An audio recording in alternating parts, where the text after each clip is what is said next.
All right, welcome back to the Slice. It is about time that we check back in after a while off since the Laver Cup. We've got the Paris Masters draw out now. Djokovic is back in action. Carlitos Alcaraz has said that he'll be back in action, and it's going to be a big event. But first, we've got Basel and Vienna in the semifinals with amazing matchups. So let's get into it. Let's break it all down.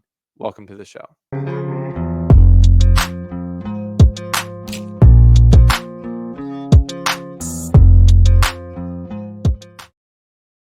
All right, what is up? How are you doing? Welcome back to the show. If you're new here, my name's Steven. This is The Slice. This is the #1 show for tennis fans on the internet, on YouTube. We are back in action. Like I said, it's been a weird time. And to be honest, it's been hard to really focus on tennis or care about it with all that's going on in the world, in the Middle East, in Israel, and in Palestine. I just pray for peace and the stopping of innocent lives being lost on both sides.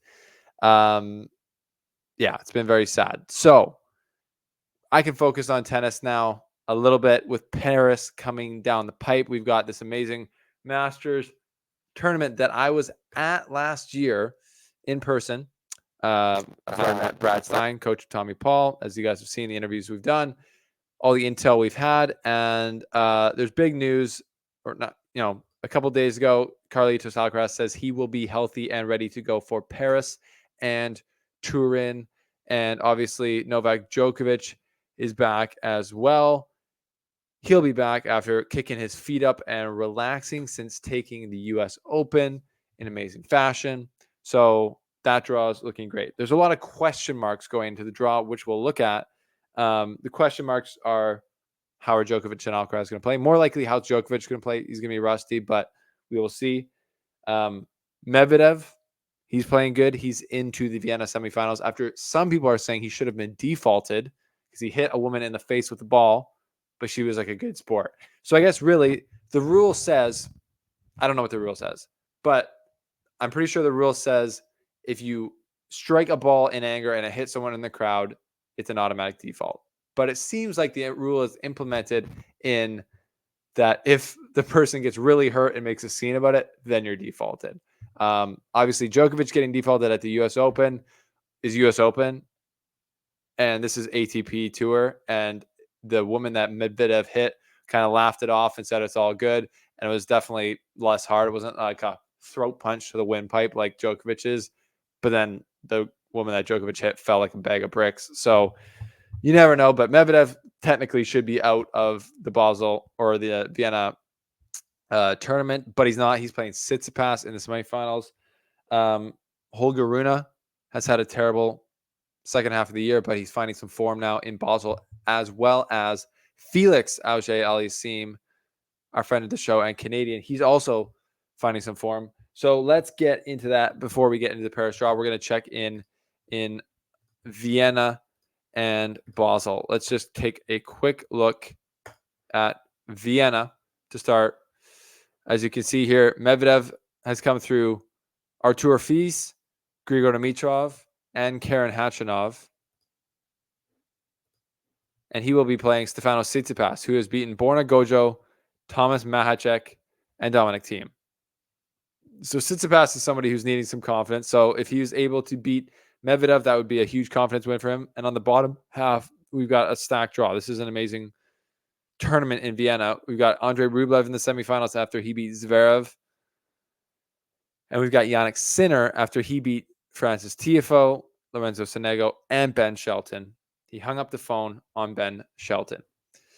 So that's a freaking pretty good semifinals, if you ask me. We got Tsitsipas, Medvedev again. I think it's their 13th meeting. And then we've got Rublev, Sinner on the bottom. So definitely the 4 best players in that draw making it to the semifinals is great for that tournament, and that's super exciting. Let's look at Basel. Basel, we've got a rematch of the final last year in Holger Rune versus Felix Auger-Aliassime in the semifinals. Holger Rune has come through Kecmanovic, Sebastian Baez, and Etcheverry. 2 of those 3-set matches. So he's grinding. He's playing. He's finding some form. And then we've got Felix coming through Leandro Riti, Botic van de Zandskop in 2 sets each, and then coming through a tough one ready to save a match point against Shevchenko, who's a qualifier, who's just playing really good tennis, who beat Stan Wawrinka and Taylor Fritz. Pretty insane. Felix Auger-Aliassime squeaks behind him and kind of got helped out a little bit by Shevchenko's maybe inexperience in those big moments. Hubert Hurkacz on the bottom into the semifinals versus Hugo Humbert, who has played great to get there. And he's looking like he's getting back to the potential that we saw in him when he blasted onto the tour. And I said, I believe in 2019, this guy's a top 10 player of the future. So we'll see. He looked pretty like a no-doubter at that time, but we will see. Continued struggles for Casper Ruud. Brutal. Can't get it going.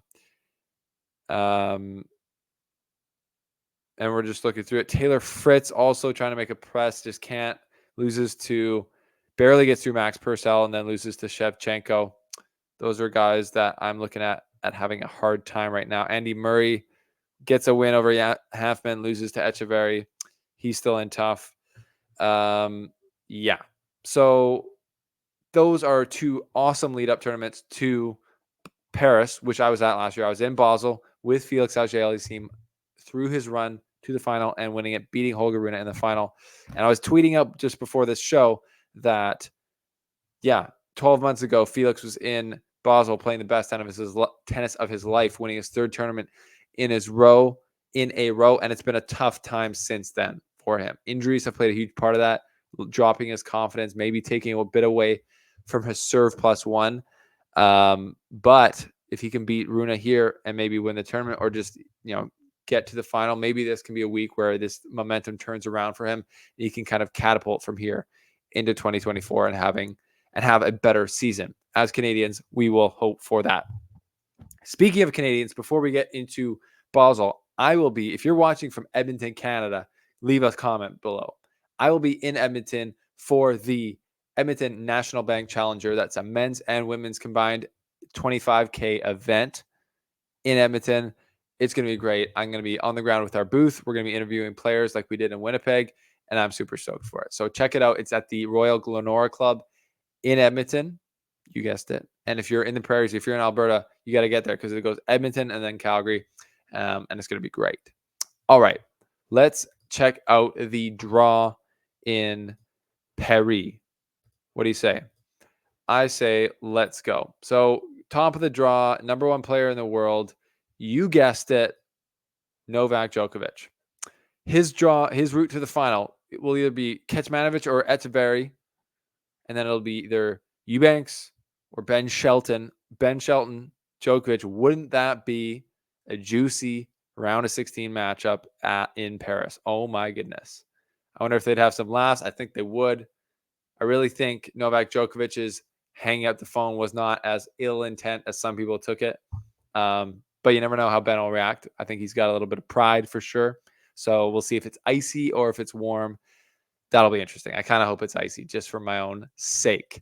That'd be crazy on the indoor. Those fast courts in Paris, Ben Shelton's serve would be bombing. Taylor Fritz, also in the half. Holger Rune, also in that half. Small draw here in Paris, if you ask me. Sinner also in that half. And Andrei Rublev also in that half. Tommy Paul there as well.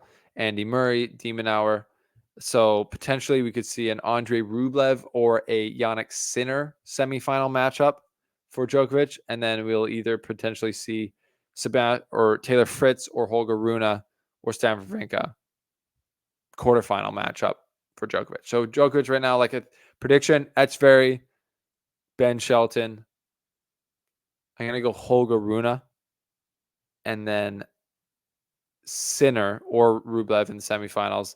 And then on the bottom, as you can see, they've got Carlos Alcaraz, but they've also got Stefanos Tsitsipas and Daniil Medvedev on the bottom. So potentially more contenders on the bottom half. Felix Auger-Aliassime also there, could play Tsitsipas in the second round. And then we got Casper Ruud as well. First round matchups that I'm looking at. I mean, Ben Shelton, Davidovich, Fokina. That's going to be fireworks for sure. That's going to be fireworks for sure. Andy Murray, Alex de Minaur. I feel like they just played. That's ruthless for old man Andy with his metal hip. Has to play a guy like Alex de Minaur. Tommy Paul and Richard Gasquet. That's going to be amazing ball striking. The Frenchman will have the crowd with him against Tommy Paul. That'll be crazy. Casper Ruud.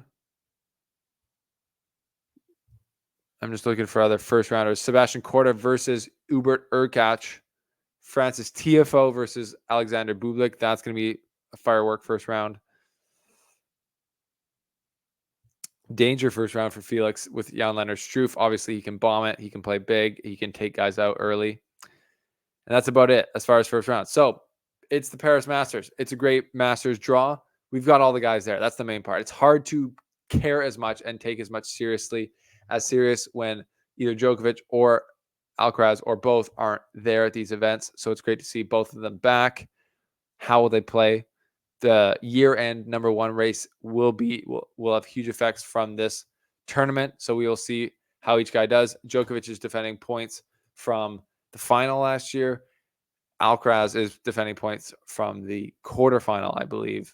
So we will see.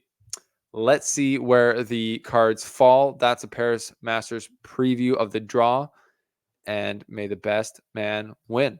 We will see you guys on the other side. And for Edmonton tennis fans, we will see you on the ground this weekend and at the beginning of next week.